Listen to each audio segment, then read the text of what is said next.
Phil, great to be with you. Thanks. So we're now going to turn to the global stage, and we have another great panel to do that with. And if I can, I'll go ahead and introduce them and bring them on out. Somachi Chris-Asoluka, who is the CEO of the Tony Elumelu Foundation. Somachi, why don't you join me right here, please? And then Linus, yes, big round of applause for Somachi. Okay. Yeah, thank you. Linus Idahosa, who is CEO of Del York Companies, which works in Nigeria, across Africa, and the world. Linus, why don't you take the middle seat? And Vishal Gochi, who is CEO of Kiva, which works on financial access issues. Vishal, thanks for being here. So, Somachi. Hi. Good to see you. Great to see you. Great to see everyone. Part of the mission of your foundation is job creation, which is a very big issue. High unemployment rates in many of the countries you're working in. Tell me how you go at it. Yeah, you know, I'm the CEO of the Tony Elumelu Foundation. The Tony Elumelu Foundation is the largest philanthropic organization in Africa. And the work that we do is that we give training, mentorship, access, and funding to entrepreneurs across all 54 African countries. And you know, your point around job creation is so important because Africa is by far the youngest continent. We have a lot of under and unemployment. And we've realized that governments and large corporates cannot create the jobs in the millions that we need every year. It is SMEs that can create the number of jobs. And we think that the most powerful tool to enabling and democratizing access to job creation is by identifying and supporting entrepreneurs. You know, young entrepreneurs in all the different communities understand the challenges that exist and have solutions to these challenges. They have the knowledge, the insight, the experience, the networks. They just need a little support. And we've seen enormous impact by training and funding these entrepreneurs. We've now funded 25,000 entrepreneurs. They've gone ahead 25,000, wow. And they've gone ahead to create over 1.5 million jobs only since 2015. So you can imagine the incredible potential if we all focus on young entrepreneurs. And you're focusing on You're focusing on SMEs. It's not microloans. No, not loans. So it's grants. So we give you grants of $5,000 in seed capital. It's not equity. It's not a loan. We don't expect to get this back. We just think that that's enough to go to market, to prove your idea, to hire one more person, to rent a space out. You know, to just do. We don't dictate what you do with that grant. You're allowed to do whatever it is. Linus, you're working in the same field, but you've been focusing particularly on creatives. Tell us a little bit about what you're doing and how you're doing it. All right, so the creative industry happens to be one of the most vibrant industries you'll find within the continent because of how young the population is. And one of the greatest things you'll find is that there is a plethora of talents all across, not just the country where we operate, but across the continent of Africa. And you have quite a lot of folks who are incredibly gifted in areas spread around the creative industry, but require the right type of infrastructure for them to be able to commercialize their craft, right? So that they can compete globally with their colleagues. And what we've decided to do is to not just focus on capacity building, but to see how we can create an ecosystem where we bridge the gap between academia and industry for them to help them connect these skills to productive endeavors all across the world. Yeah, and Vishal, explain your theory of change. Well, we believe that ordinary people working together can solve extraordinary problems.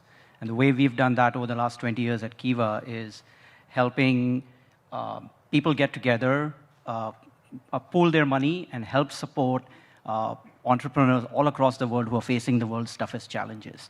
And what we believe is you give people access to resources, trust, and a second chance, and they can solve problems on their own. So no one's looking for charity. People are looking for opportunity, and that's what we help provide. But explain, you say it's like crowdfunded. Where does the capital come from? Capital comes from ordinary people, From them. like you and me, put in $25, $50 on Kiva.org. And then you use that money to seed new enterprises. Yes, we use that money to pool together and then work with several partners organizations, like you saw the video playing with NEACA in the beginning, organizations like that who are in the field, and through them, make sure that people get access to resources.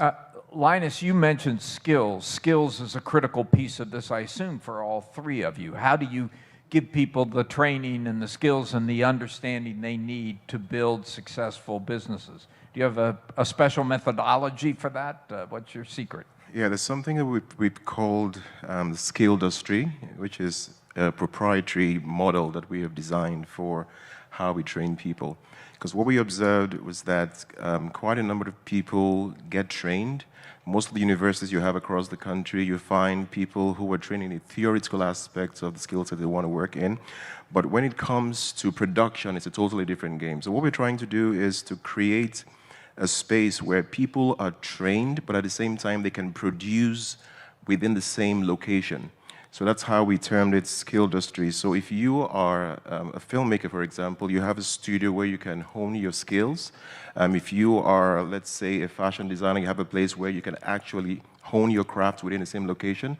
And we emphasize the importance of producing things on the ground and learning from each other to be able to You create the space Yes. where the creation takes place. Yes. Cool. How do you think about the skills challenge, Somachi? No, I think that it's a deep challenge, and what we do is we train young people on how to become business owners. So we give them business management training. But I think the most important part of the training we deliver, it's not the hard skills and the information we share, but it's the mentor matchup. So we match each entrepreneur with a mentor who is in that similar sector, who's worn those same shoes, faced similar challenges, and is able to give you guidance, direction, insight, and sometimes just listen to you rant. Because a lot of our entrepreneurs tell us that entrepreneurship is a very lonely journey, and many times they feel it's them against the world. And so to have a mentor who's able to listen to you, give you guidance, hold your hand, connect you to resources and networks that you ordinarily wouldn't have any access to, Love it. really helps. Yeah, so creating skills by co-locating, creating skills through mentorship. Vishal, any other tactics that you've used? Yeah, I think we've worked in 80 different countries across the world, and what we've seen time and again is we don't have the answers sitting here. The answers lie with the communities that face the problems. And so we trust, our model of working is trust the partners, trust the people who are located in the communities that need help. And they are the ones that we work with who can train and make sure that people are successful. It's a really inspiring vision. I mean, what you've tapped into is you don't have to send people off to school to learn. They learn from each other. They learn together, and they build on each other's skills. And let me ask you the same question I asked the last panel about technology. If 40% of the jobs in the world are going to change maybe 60% are going to change over the next decade, how do you prepare the people you're working with? We've never seen a technological change that has invaded business that quickly. How do you prepare your people to deal with that technology onslaught? You want to go first, Somachi? Yeah, sure. I think that with the onslaught of the new technology, we have a huge responsibility to create access, because this technology has the capacity to further deepen inequality. I think that we're talking about inequality right now, but the next 5, 10 years, it's going to be way worse if we don't do something about leveling that access. And so on the continent in particular, we can't really talk about AI and all the great things AI is already doing if we still have parts of the continent where 60% are without electricity. So we have to make sure we build the right infrastructure. We have to make sure we build the right regulation. We have to be responsible in what we feed the technology, because AI only shows us what we feed it. So if we feed our biases and our false assumptions into AI, it's just going to throw up and magnify that on a larger scale. So we must be responsible in what we feed this new technology, how we democratize access to this new technology, and how we put in place infrastructure that doesn't even leave more millions behind. That's already the case. But it's a huge problem, right? I was with the head of the Secretary General of the Digital Cooperation Organization last night, who was talking about, people often point to Rwanda as a company that's provided access to everyone, but she said only 13% of the population is using that access. How do you make this technology wave something that lifts the people up you're working with, not holds them back? I think, there's access and there's affordability. So if it's there, but then it's very steep in terms of paying for it, then I'm not incentivized. Exactly. If I don't have to, I'm not going to go on it. So it's about affordability and making sure that we're creating true access, not just in the name, but in actually people being able to consume it. Yeah. Linus, technology is obviously causing huge change in the creative industries. How are you thinking about it? So the thing is, I believe very strongly that this is not a problem that will be unique for Africa, because we have tons and tons of challenges to solve within the space, and we have to be intentional about how we focus on our unique challenges. And what we've done is to pretty much just understand that it's important that we look at the latent comparative advantage that we have as a continent and really focus there. For example, we came up with this for our Reskill Africa project, a tool sharing economy, because we understand that we have loads of talents, but the gap actually exists with tools. And you have also creators who have challenges with, creating the right finance for them to be able to, hone and commercialize their craft. So with our tool sharing economy, for example, we are using technology towards ensuring that people don't need to own expensive equipment, right? They can share. Can you give an example of that, of the tool sharing? So this tool sharing, so for example, we're talking about cameras and lighting equipment needed for them to produce stuff that it can expand. We have an animation program, for example, that we're working in partnership with the MasterCard Foundation, where we're training about 60,000 people. We have to find creative ways of ensuring that people are able to work along teams, right? Share studios, share equipment, and all that. And part of what we're doing with the Reskill Africa program and our commitment to action here is centered around scaling this so that as many people within the creative space can actually afford these technologies we're using to build this out. Vishal, how are you thinking about technology? Well, I'll be lying if I tell you that I know this is how it's going to work out. But the thing I do know is technology is the reason why Kiva has been able to create the impact it has. We started 20 years ago and rode the wave of the internet. That's the reason why we've had over 2 million people all across the world. We are able to crowdfund money from them and distribute about $2 billion plus to 5 million people across the world. And that is not possible, would not be possible without technology. So what I'm confident about is we'll figure out a way how we'll use technology to do even better. Is crypto or stablecoin becoming part of your fundraising? We are definitely thinking about it. It allows us to have another mechanism of how we can distribute money in an effective and cheap way. So yes. Yeah. I mean, part of the issue that all three of you are dealing with, the scale of the problem is so large, and you're dealing with small businesses. I mean, can these programs scale to a point where they really make a difference? Yeah, I mean, for us at the Tony Elumelu Foundation, our vision, mission, everything we do is around supporting African entrepreneurs. So we're calling to our international friends, international partners, development agencies, to rethink how we look at development. We think that it's time for development to have a 21st century approach. And we do that by centering young people, by centering entrepreneurs, not by handouts, not by charity, but by investing in these young people. Because these young people, again, have the understanding, the insights, the knowledge, that, the passion, the hard work to transform their communities. We funded 25,000 in 2015, giving them training. They've created over 1.5 million jobs. I'm sorry, how many jobs? 1.5 million jobs. And that's incredible. And this is just since 2015. So you imagine if all our development funding was centered around young Africans who are already out there doing amazing, great things. Imagine the jobs we would have unleashed right now. So that's our call at the Tony Elumelu Foundation. Let's work together. Let's scale the work we're already doing. We have our skin in the game. We have our track record. We have our money. We're investing in these young entrepreneurs. Let's take that to the next level, and let's, inspire and empower millions more young Africans. Yeah. Linus, Vishal, scaling.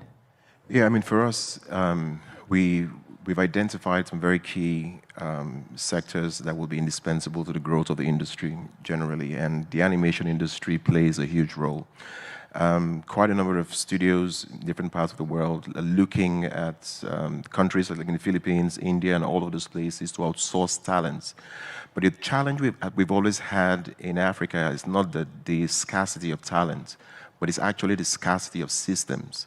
How do you create a system that is that can be trusted by international partners, and you can aggregate all of these talents in a way that can help them outsource their creative talents globally? Unfortunately, most of these countries on the continent speak very good English. They can communicate with their counterparts. They just need to be organized in a way that these jobs can be exported across border and used domestically. So part of what we are doing is to build an infrastructure which we call Kibolania. It is designed to house a first of its kind creative institute that will accommodate all of these talents from all over the world and work with business organizations and SMEs to actually hone these skills and reintroduce them to the international market, both from the physical and digital infrastructure that we're building out for them. Yeah. Anything to add? I'll echo what Jackie said to start off with. If you don't be worried by the scale of the problem, start anyways. So start small. Start anyways. Do something. And that's what we believe. That's why it's every $25, $50 contribution you make that results into something. So I want to ask the three of you the same question that I ended the other panel with, which is, what is it that you see going on that makes you really excited about the potential for solving this big problem over the next decade? And what is the one thing that leaves you really worried? And Vishal, I'll ask you to go first. I'll say I get to see the generosity of the hundreds of thousands of lenders who are on Kiva, who are trusting their money with somebody who they have never seen. And on the other side, I see thousands of entrepreneurs who are resilient. So my belief is that the world's problems are not unsolved, they're just unfunded, and we need to figure out how we get the money there. The thing that keeps me awake is actually a bunch of things to worry about, but can we at Kiva do what we need to do? Can we execute? Yeah. Linus. Yeah, 400 million people on the continent of Africa. That's, talking about people below the age of 30, that's a huge number, and it holds a whole lot of promise. And what we do with that number, within the next 4 to 5 years, you're going to be getting a lot of incursion into the continent of Africa, looking for ways to take advantage of these skill sets that are there. And so I see that Africa will totally be a different story, and its creatives will play a huge role in how the continent evolves. And then the challenge that keeps me awake at night is the institutional voids that we have within these countries, right? How do you creatively work with governments to be able to create a structure that helps these businesses thrive in a way that can help them take advantage of the opportunities that you find just like here and in other parts of the world and make the best use of it? Yep. Somachi, final word. Yeah, young African women keep me very excited for the future. Their resilience, their creativity, their passion, their energy. I'm so hopeful, as to all the things they will accomplish, all the things they're already accomplishing. And it's important that we continue to increase women economic empowerment so that we continue to unleash the great potential young African women possess.